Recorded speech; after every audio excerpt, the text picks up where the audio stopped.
Boa noite, amada igreja, que a paz e a graça do Senhor Jesus Cristo esteja com cada um de vós, amém? Amém.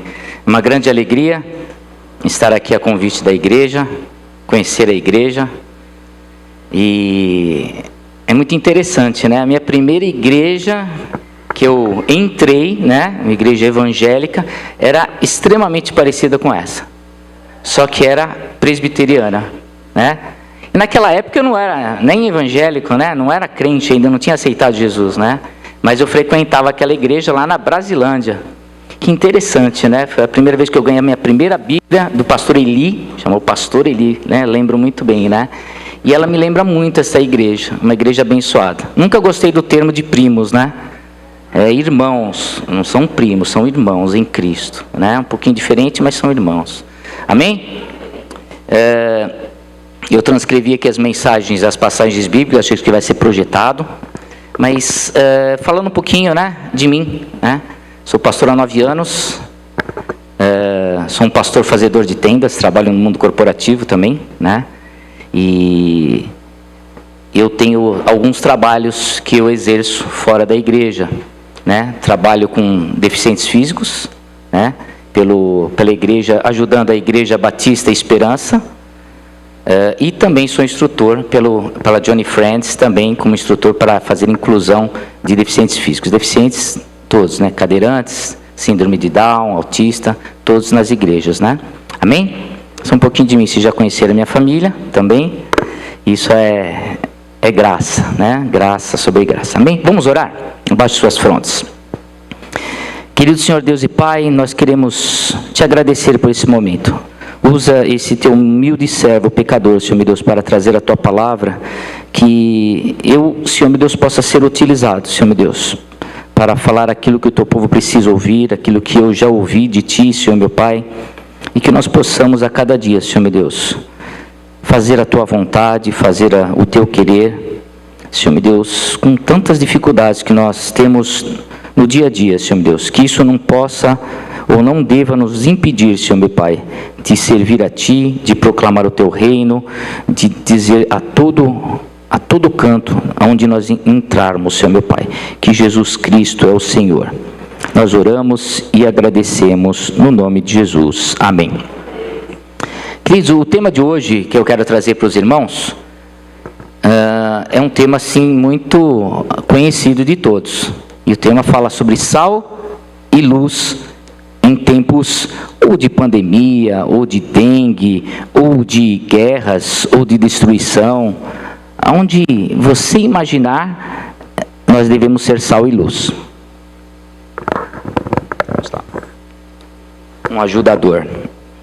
Amém? Vamos então ler a palavra de Mateus 5, capítulo 5, versículo 13 a 16, mesmo assentados com muita reverência. Acho que vai ser projetado, ok? Eu vou ler aqui a minha versão. Diz assim a palavra do Senhor: vocês são o sal da terra. Mas se o sal perder o seu sabor, como restaurá-lo? Não servirá para nada, exceto para ser jogado fora e pisado pelos homens. Vocês são a luz do mundo. Não se pode esconder uma cidade construída sobre um monte. E também ninguém acende uma candeia e a coloca debaixo de uma vasilha. Pelo contrário, coloca no lugar apropriado, e assim ilumina todos os que estão na casa. Assim, brilhe a luz de vocês diante dos homens, para que vejam as suas boas obras e glorifiquem ao Pai de vocês que estás no céu. Amém? Amém. Queridos, em 2019, quando se começou a pandemia, eu fiz uma pregação numa outra igreja, uma amada igreja, e o tema que eu usei lá era justamente bem parecido com o tema que a gente vai relacionar aqui. Ou seja, o tema lá era não desvie sua atenção, e aquele ano era o 2020. Não desvie a sua atenção em 2020. O texto que eu utilizei lá era o de Lucas 10, 38, 42, que nós vamos ler também. que diz assim, está projetando? Ok? Amém? Lucas 10, 38, 42. A minha versão aqui, a Almeida, revisada e atualizada, diz assim: indo eles no caminho, entrou Jesus num povoado, e certa mulher, chamada Marta, hospedou-se na sua casa. Tinha ela uma irmã chamada Maria, e esta quedava-se, o termo aqui, ou assentada aos pés do Senhor, a ouvir-lhe os ensinamentos. Marta agitava-se de um lado para o outro, ocupada em muitos serviços. Então se aproximou de Jesus e disse: Senhor, não te importas de que minha irmã tenha deixado que eu fique a servir sozinha? Ordena-lhe, pois, que venha ajudar-me. Respondeu-lhe o Senhor: Marta, Marta, andas inquieta e te preocupas com muitas coisas. Entretanto, pouco é necessário, ou mesmo uma só coisa. Maria, pois, escolheu a boa parte, e esta não lhe será tirada. A gente vê nesse texto, que tratava do texto de Marta e Maria, e de que ambas estavam propensas a perder o foco, mas uma se destacou. Às vezes a gente julga um pouco, e eu tenho essa visão, de Marta. Às vezes a gente tem essa visão de que ela se distanciou. Mas será que ela não estava de ouvidos bem abertos, ouvindo Jesus? Às vezes a gente pensa que só aos pés de Jesus é onde a gente deve estar mesmo, Mas Marta estava ouvindo Jesus também. Será que a gente, e ainda mais mulher, as mulheres têm um ouvido fino, elas ouvem mesmo, amém? Então pensem bem nisso, Será que ela perdeu o foco, ou ela não perdeu o foco? Quem perdeu o foco? Se a gente for começar a olhar para os nossos dias atuais, ou aquela época da pandemia, eu poderia fazer aqui uma série de perguntas para vocês, perguntas de quem realmente passou por sufoco, passou por alguma, ou pela doença, a própria doença, e eu fico imaginando, o que vocês diriam? Vocês perderam o foco ou não? Será que nos dias atuais nós temos perdido o foco da palavra de Deus? A igreja perdeu o foco? Esse é o questionamento que a gente deve se fazer. Independente de ser uma igreja pequena ou ser uma igreja grande, eu creio que as pessoas estão perdendo o foco. Quem se dedicou mais aos noticiários? Se eu fosse também fazer essa pergunta. Conversas improdutivas? Quem usou mais lives, sobre a Covid ou outro assunto, ao invés de ler a Bíblia ou mesmo orar para Deus? São pontos que a gente tem que refletir nos dias atuais, porque se realmente a gente está perdendo o foco para alguma coisa, ficar muito no celular, ver muito TV, ou ver muita reportagem, às vezes a gente se perde num filme, 2, 3 horas de filme, e aí fala, agora eu vou ler a palavra, aí dá sono, aí é complicado. Quantos de nós então perdemos o foco nas últimas eleições, ou mesmo nesses dias atuais com guerras? Alguém já se lembra mais da guerra entre Israel e Hamas? Já não se fala mais na TV. Alguém está orando por eles? Ou a gente já esqueceu? Tem outra guerra um pouquinho anterior a essa, que foi da Rússia, com a Ucrânia. Alguém já se lembra mais? Já não se comenta tanto. Mas mesmo assim a gente continua na telinha. Mas e a palavra de Deus? Será que a palavra está nos incomodando a orar? Desastres naturais, como o do Rio Grande do Sul. Eu acho que esse é o tema, é o assunto do momento. Rio Grande do Sul. De quem é a culpa de tanta desgraça? É de Deus? Ou não? Eu fico me perguntando, tem muitas pessoas que estão culpando Deus por essa desgraça. Mas o homem tem feito alguma diferença ou tem alguma participação nessa culpa? Há alguns dias atrás, mesmo a gente como pastores, a gente às vezes nem tem noção do que se passa em alguns outros estados. Mas eu recebi um comunicado de que no Sul se adora muito entidades, acho que né? Tem uma adoração muito grande, o povo evangélico reclamando de lá, algumas igrejas, né, evangélicas tendo dificuldade de pregar o evangelho, porque lá realmente esse tipo de atitude é comum. Então, de repente, é um estado que Deus permitiu que isso acontecesse, não que Deus quisesse que isso acontecesse. Deus não quer o mal de ninguém, mas Ele permite. É a mesma coisa que se tirasse a mão, né, de uma proteção. Você está protegendo, mas você tirou a mão e ficou desprotegido. Nós somos assim se a gente não tem a palavra de Deus. Se a gente não lê, se a gente não ora, a palavra de Deus diz, é muito clara, né? Orai sem... vocês sabem a Bíblia. Orai sem cessar. Nesses tempos então de pandemia, dengue, né? Acho que nosso amigo pegou dengue? Foi dengue, né? Guerras, desastres ambientais, e a gente só está vendo um pedacinho, né? Da ponta do iceberg, né?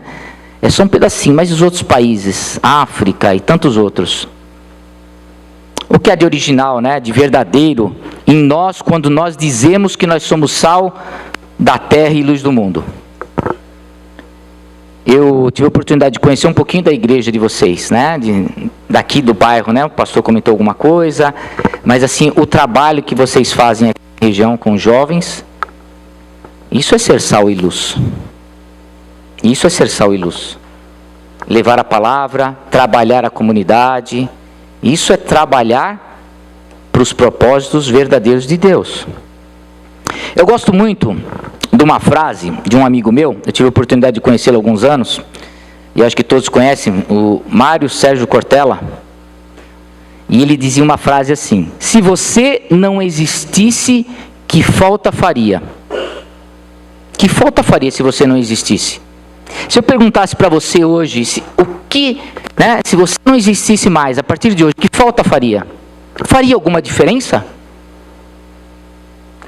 Eu tive a oportunidade nos últimos anos, nesse último ano, né, o que passou e agora nesse ano, Deus tem me colocado muito para cuidar de pessoas que estão em hospitais.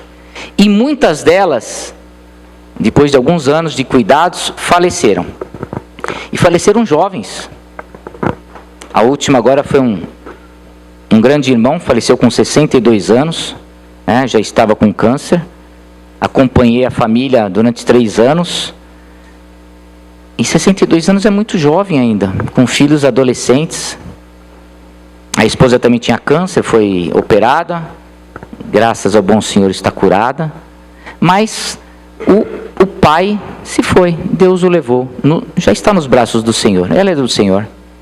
Aí eu me pergunto, né, com essa frase do Mário Sérgio Cortella, se ele não existisse, faria alguma falta? Mas eu vou chegar lá, vamos lá.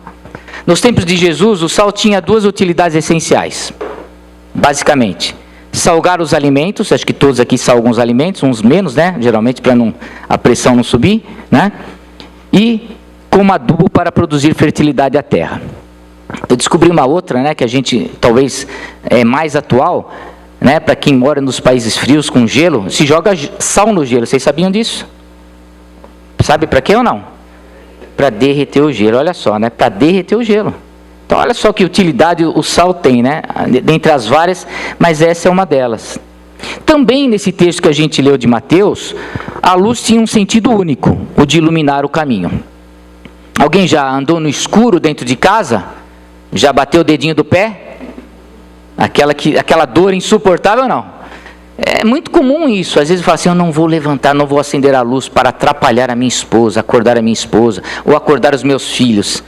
Aí que você erra, né? Ou você coloca uma lanterninha do seu lado, hoje todo celular tem lanterna, né? Então, a luz tem um significado muito importante. Então o sal, voltando no sal, ele é vital para os seres humanos. E para quem faz um pouquinho de química, né, o termo correto é cloreto de sódio. Então, veja que ele está envolvido na contração muscular, batimentos cardíacos, impulsos nervosos e até na ingestão de proteínas. Já a luz, além de iluminar, ela não deixa de ser uma energia. Para os estudantes aqui, né, os novos estudantes, talvez os mais, assim, né, de tempos, na escola não se falava muito eletromagnetismo, mas é uma radiação que se propaga através de vários meios, ambientes. E aí todos sabemos que a luz também tem uma velocidade. E ela pode demorar a chegar até nós. Às vezes uma estrela, ela ilumina, mas ela já está morta lá no infinito do universo. Mas a luz está chegando aqui. Vocês sabiam que a luz do sol demora 8 horas para chegar até nós? 8 horas para chegar até nós. A luz do sol. Ela foi irradiada lá, ela chega aqui. Assim colocados por Jesus, esse texto de Mateus, ele simboliza essas duas características, sal e luz. Então Jesus está mostrando aqui para nós, como discípulos, que todos nós somos discípulos, que devemos ser de tal maneira como cristãos que a gente deve ser sal e luz. O sal que dá sabor e fertilidade à criação. Então nós devemos ser sal que dá sabor e fertiliza a criação. E a luz que mostra os caminhos retos à criação. Aí eu faço a pergunta: o que a amada igreja tem feito para ser sal e luz? O primeiro dia que eu vim aqui, na reunião que eu vim aqui, eu já descobri. Um dos atos, né? Trabalhar com crianças, isso é ser sal e luz. Trabalhar já nos pequenininhos. Porque é do pequeno que a gente já mostra, né, e trabalha o caráter, a índole da pessoa. Nós devemos trabalhar nesse sentido. Entre outros bens que a amada igreja tem feito também. Então Jesus nos adverte quanto ao sal que perdeu o sabor, para mais nada serve. Infelizmente, querido, nossas igrejas estão perdendo o sabor. Infelizmente, nossas igrejas estão perdendo o sabor. Testemunho de missionários lá no Rio Grande do Sul afirmam isso, que as igrejas do Sul perderam o sabor. E perdendo o sabor, você dá espaço para o inimigo. E quantos estão adorando o inimigo no Sul? Quantos estão adorando? Podem pesquisar. Ou também não estão perdendo o que não tem. Às vezes a igreja, a gente pensa que ela está perdendo, né? Ou estão perdendo o sabor. Mas às vezes a gente está perdendo aquilo que nunca teve. Nunca teve. Jesus faz igualmente essa relação à luz, que nada serve senão iluminar. Mais uma vez essa pergunta: esta amada igreja tem sido luz? Eu creio que, como uma igreja local, ela está sendo luz. E uma luz que tem brilhado e vai mudar vidas. A gente vai mudar todas as vidas como igreja? Não. Porque é o Espírito Santo que toca. Mas a nossa parte a gente tem que fazer. A nossa parte de pregar, de educar, de transmitir, de louvar. Como foi dito aqui, o louvor, que a outra pessoa ouviu, ela se transformou, ela aceitou. Louvor é muito importante. Então começamos a entender o tamanho da nossa responsabilidade como cristãos. E o preço alto para a humanidade se não tomarmos consciência do que devemos fazer como igreja. Então esse acho que é o grande pulo do gato, né? É a gente ter consciência do que a gente tem que fazer e fazer. Porque se a gente não fizer, o inimigo vai fazer. Aí depois não adianta reclamar o leite derramado. Olhando aqui, eu quero trabalhar alguns personagens bíblicos. Olhando para alguns personagens bíblicos, sem me aprofundar na história de cada contexto, que cada contexto nos traz, nós podemos afirmar que muitos dos personagens que eu vou falar aqui, e vocês conhecem inúmeros outros personagens, não foram bons exemplos de homens obedientes a Deus. Mas que, apesar de seus pecados, nos ensinaram a evitar cometer os mesmos erros. Ensinaram de tal forma que a gente diria falar: opa, eu não posso pecar, mas muitas vezes a gente acaba entrando nesse contexto. Aí eu posso até refazer a pergunta aqui que eu fiz lá atrás, na terceira pessoa, né? Se estes homens ou mulheres não existissem na Bíblia, que falta fariam? Se a gente relacionar os textos bíblicos que a gente está lendo, e a gente fala: nossa, mas se essa pessoa não existisse na Bíblia, que falta ela faria? Vamos citar alguns aí, só para a gente aquecer aqui. Gênesis 1, 26. Diz assim a palavra de Deus: também disse Deus: façamos o homem à nossa imagem, conforme a nossa semelhança. Tenha ele domínio sobre os peixes do mar, sobre as aves dos céus, sobre os animais domésticos, sobre toda a terra e sobre todos os répteis que rastejam pela terra. De quem que eu estou falando? Amém? Ninguém sabe? Adão. Amém? Adão. Eu estou citando um personagem que, se eu te perguntasse, se ele não tivesse existido, faria alguma falta? Ele cometeu um erro ou não?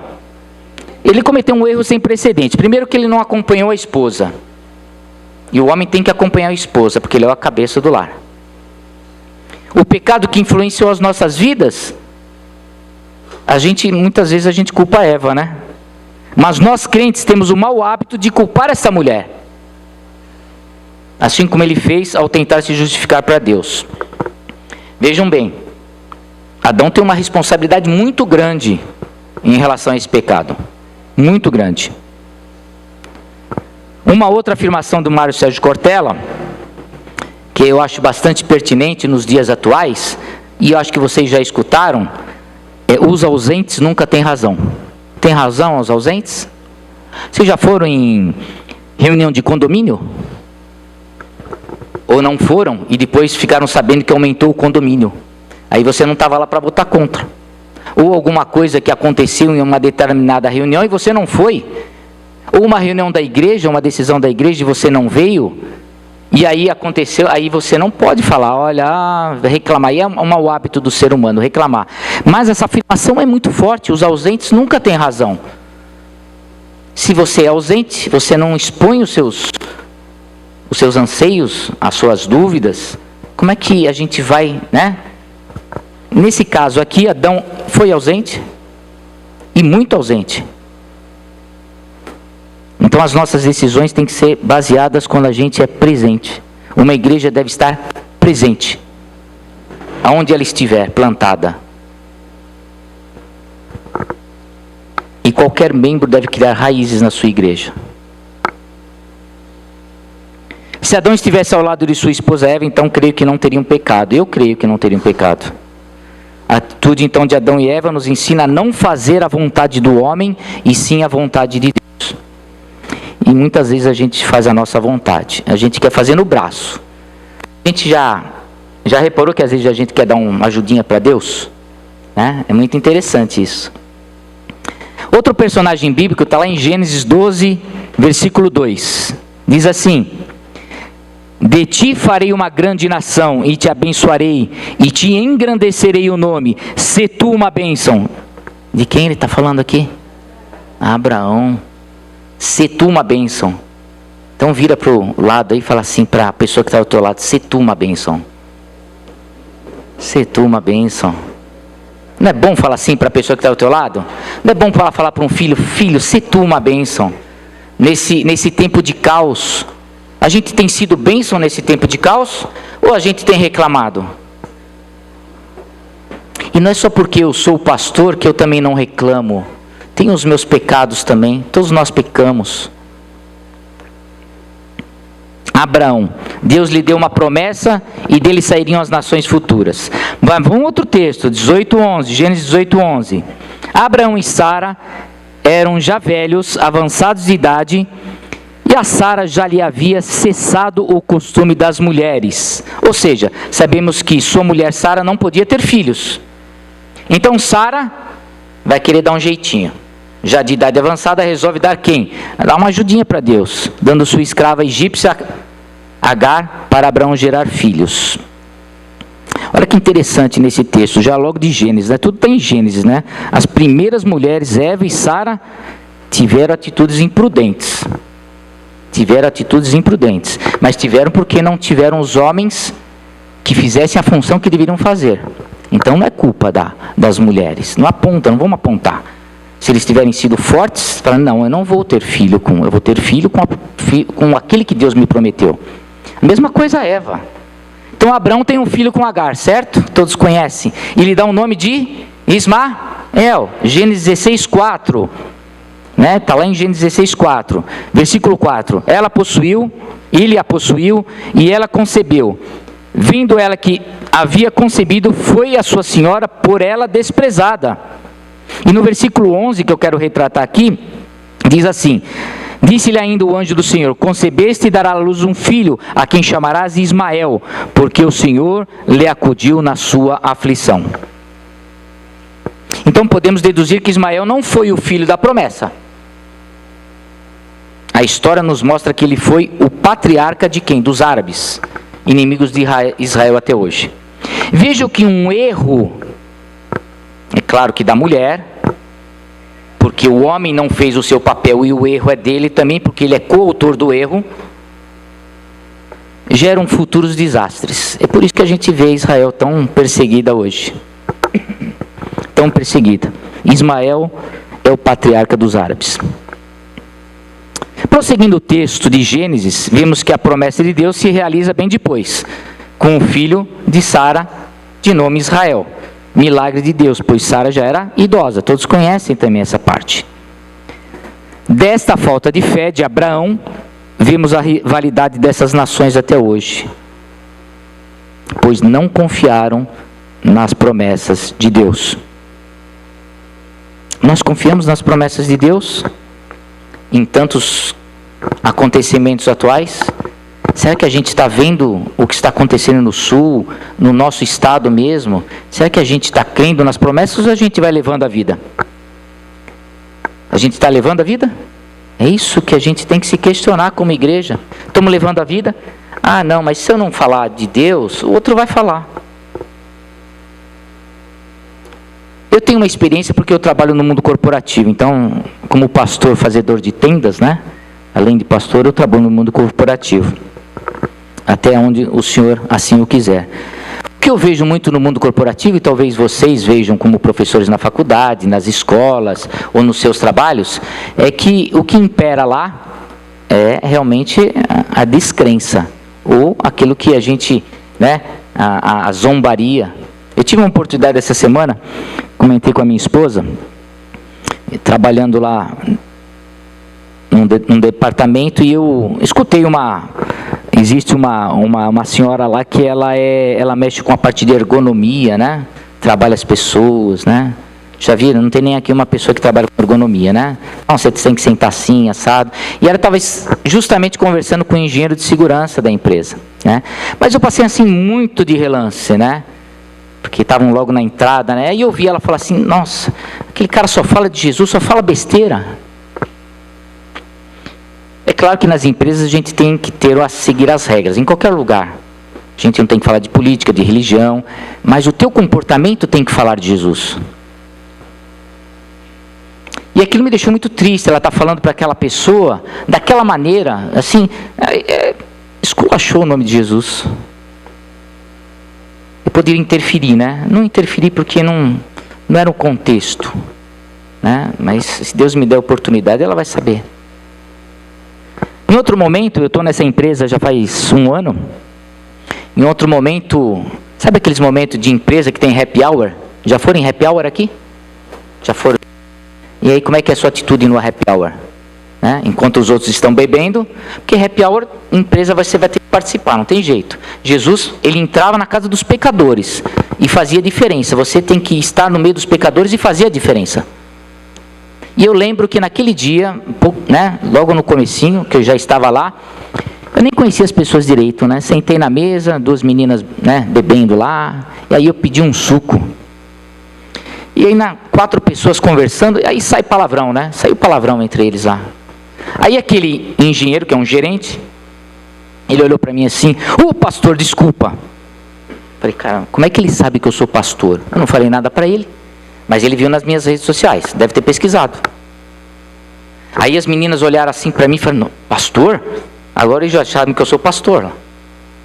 Olha só a diferença. Quer dizer, o clima mudou. Aí mudou o clima, né? Então vocês vejam que aonde vocês plantarem as plantas dos seus pés, onde vocês colocarem as mãos, o testemunho de vocês tem que ser forte. Mesmo que você não abra a boca, o seu comportamento tem que ser o comportamento de Cristo. Amém? Amém. Amém? Ok. Vamos lá, Davi, 1 Samuel 16:1. Diz assim o Senhor disse a Samuel: até quando você irá se entristecer por causa de Saul? Eu o rejeitei como rei de Israel. Encha o seu jarro com óleo e vá a Belém. Eu enviarei a Jessé e escolhi um dos filhos dele para fazê-lo rei. Ele está falando de Davi. Todos conhecemos um pouco desse homem, né? Que foi chamado o homem segundo o coração de Deus. Mas como ficar tranquilo com esta afirmação, conhecendo o passado desse homem, com adultério e homicídio?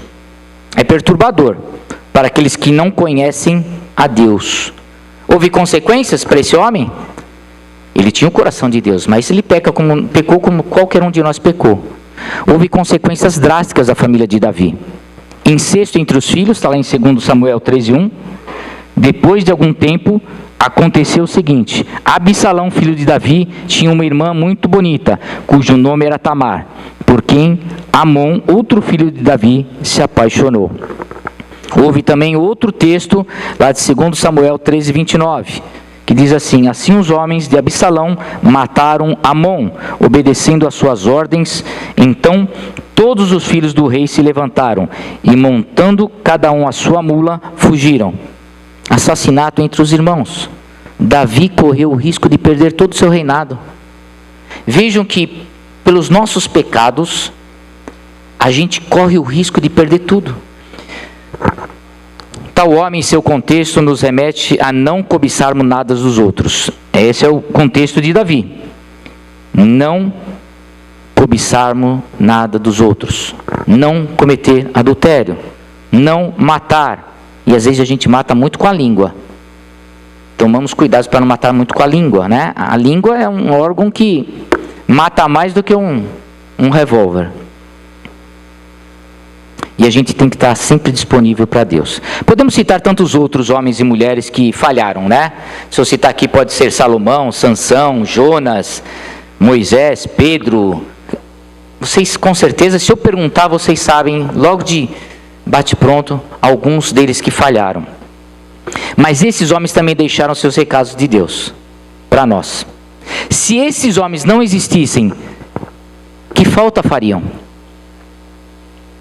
Se essa igreja aqui não existisse, que falta faria? Faria alguma falta? Sim? Posso afirmar que faria muita falta. Tanto os homens, quanto se essa igreja aqui não existisse, faria muita falta. Muita falta. Nós aprendemos muito com esses homens, né, com eles, né, com as lições que Deus, através dessas vidas, né, das antigas gerações. Nossos filhos têm que aprender conosco, com os pais. Como assim nós aprendemos com os nossos pais, com os nossos avós? Deus quer que a gente aprenda, que a gente seja respeitoso aos nossos pais. Os nossos filhos não estão respeitando muitos dos pais hoje. Apesar de nossos pecados, nossas dívidas também devem ser referência das ações de Deus em nós para as próximas gerações. Então somos usados assim como nossos antepassados, mas para isso precisamos reconhecer nossas falhas e entender que devemos ser sal e luz para todos os que nos rodeiam. Aonde nós estivermos, na faculdade, até dentro da igreja a gente deve ser sal e luz. E dentro da igreja também tem fofoca, tem gente falando mal de alguém. Tem que se policiar. Nesses tempos então de que a gente vê tantas coisas, pandemia, tantas desgraças, nós estamos deixando alguém para trás? Essa pergunta que eu sempre me faço: eu estou deixando alguém para trás? Se eu deixo de ajudar alguém? Nós estamos retornando, mas nunca deixamos de ser igreja, ser famílias de Deus, ser família de Deus. Então vamos retornar. Se está indo para o caminho que é meio errado, retorna. Retorna e começa. Retorna porque você é família de Deus. Você é escolhido de Deus. Algumas perguntas que eu tenho certeza o pastor tem feito aqui também, e eu acho que vocês se questionam. Nós temos orado, nós estamos orando. Diante de tanta desgraça, estamos sendo sal e luz, nós estamos orando. Nós estamos deixando de suprir a necessidade de alguém? Ah, pastor, não, mas eu estou desempregado. Mas quem está pedindo que você sirva com dinheiro? Você pode estar cuidando de alguém, orando com alguém, ligando para alguém que precisa de uma oração.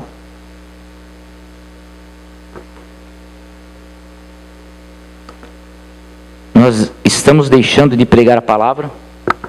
Nós estamos deixando de fazer algo na igreja, ou como igreja? Como igreja, nós somos igreja. Nós estamos deixando de fazer alguma coisa? A melhor coisa que a gente deve fazer é se envolver com a igreja. Principalmente uma igreja local, onde o número de pessoas é bem menor, e todos se conhecem, né? E aí é o momento de você se envolver. Não sei o que a igreja necessita aqui. Tenho certeza que tem muito chão aqui, muito trabalho. Mas precisa se envolver. Amém? Então, se não estivermos fazendo a vontade de Deus, podemos afirmar que ninguém sentirá a nossa falta se deixarmos de existir, pois não estamos sendo sal e luz na vida das pessoas. Então, se a gente não está fazendo nada, se a gente morrer, vai fazer falta mesmo. Na empresa é assim, né? Se você... Sempre eu aprendi assim na empresa, a gente é um número, né? Se te mandarem embora, não vai fazer falta. Mas faça o seu melhor para que... Eu sempre falo na empresa, né? Faça o seu melhor de tal maneira que para te mandarem embora, você vai fazer falta. Na igreja não é diferente. Faça a diferença na igreja. Para que se você amanhã faltar, alguém vai se lembrar. Ele faz falta. Eu conheço missionárias, mais missionárias do que missionários, né? Incrível, né? Eu acho que existem mais missionários no mundo do que missionários. As mulheres dão um banho, né, nos homens. Isso na minha concepção. E tem missionário que me acompanha até hoje e eu vejo assim, como prega bem a palavra de Deus. Como tem a palavra na ponta da língua. Às vezes a gente tem que procurar uma palavra, né? Não esquece a referência. Mas Deus capacita os missionários de tal maneira que eles entram em lugares que a gente sequer tem coragem de entrar. Sequer tem coragem de entrar. Jesus permitiu esse cenário mundial e tem permitido esse cenário mundial para que nós, ditos crentes, que nós dizemos sempre que nós somos pessoas boas, né? Até os espíritas são bons, os católicos são bons. Possamos reconhecer que ainda precisamos amadurecer nossa fé. E nossas atitudes precisam ser aprimoradas diariamente. Fala que aquilo que a tua mão direita faz, a esquerda não deva saber. Então não fique cantando aí, né? Que você fez ajuda, né? Tem muitas igrejas aí que estão ajudando o Rio Grande do Sul, mas colocam uma faixa grande lá no nome da igreja, né? Não é por aí não. Eu creio assim. Faça e não apareça. Jesus fazia muito isso, né? Fazia milagre e falava, mas não conta nada não. Vai lá, não quer aparecer. Mas, olha, o sistema de marketing de Jesus é bom, viu? Funcionou. Só com 12 apóstolos, nós chegamos até hoje, né? Quantos cristãos no mundo?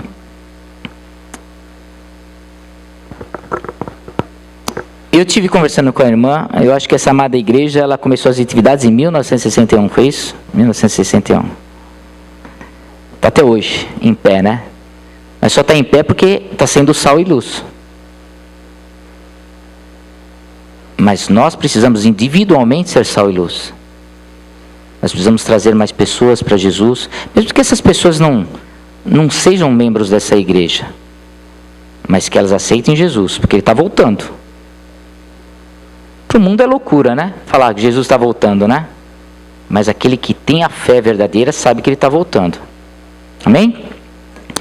Que possamos mostrar a nossa cristandade muito além das orações e das circunstâncias difíceis que passamos, com atitudes que Deus espera de nós nesses tempos de pandemia e até pós-pandemia, né? Ou até pós-guerras, pós-doenças, pós essas catástrofes mundiais, né? Essa igreja foi levantada para servir e fazer a diferença na vida de muitos. Lá em Mateus 5,16, que a gente leu, diz assim, lá no versículo 16: assim resplandeça a vossa luz diante dos homens, para que vejam as vossas boas obras e glorifiquem ao Pai de vocês que está nos céus. Eu achei muito bom a gente falar que tem fé, mas fé sem obras não é fé. A gente tem que mostrar nossa fé em Jesus Cristo sempre, mas é uma característica do cristão pela fé fazer as obras, e não o contrário. Amém, queridos? Terminando aqui, eu vou orar. Eu não sei se a bênção apostólica eu posso dar depois, pastor, mas eu queria aproveitar o ensejo. Eu escrevi um livro em 2011, eu prometi na reunião que ia trazer para o pastor, trouxe o livro do pastor para a esposa do pastor. É um livro que fala sobre dons espirituais, e eu trouxe só 10 exemplares, tá aí. Aí eu vou deixar para o pastor, e o pastor decide como vai fazer com a igreja. Os 10 primeiros que chegar lá, se quiserem dar uma oferta para a igreja, é com a igreja. Então, fala sobre dons espirituais, é um livro didático, que você descobre os seus dons, e façam aquilo que vocês aprenderam que está escrito na Bíblia. Usem os seus dons. Os dons não é de vocês, é do Espírito Santo. Mas o Espírito Santo espera que você, depois que aceitou a Cristo, use os seus dons. Acho que o Maurício já leu, né? Já leu. E como eu disse para os irmãos, eu trabalho com a Igreja Batista Esperança, mas também sou instrutor pelo Johnny Friends, Instituto Americano, que é da Johnny Friends. É uma senhora, alguém já ouviu falar da Johnny? Já ouviu?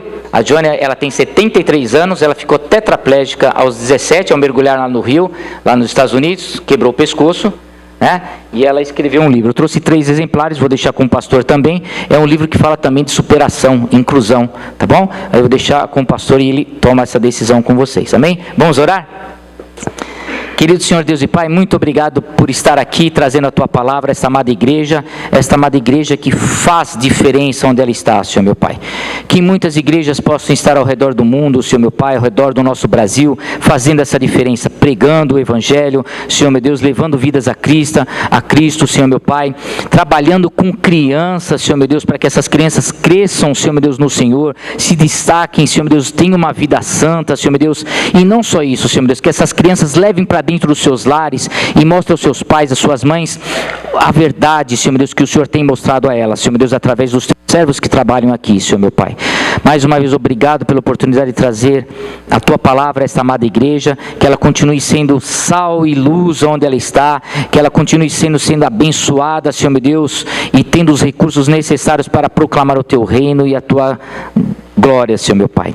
E agora quero, Senhor meu Deus, declarar, Senhor meu Pai, que o amor de Deus Pai, a graça salvadora de nosso Senhor e Salvador Jesus Cristo, que o poder, a graça e a misericórdia do nosso Espírito Santo possa estar com essa amada igreja e com todas as igrejas espalhadas pela face da terra, agora e para todos sempre. Amém. Obrigado, queridos.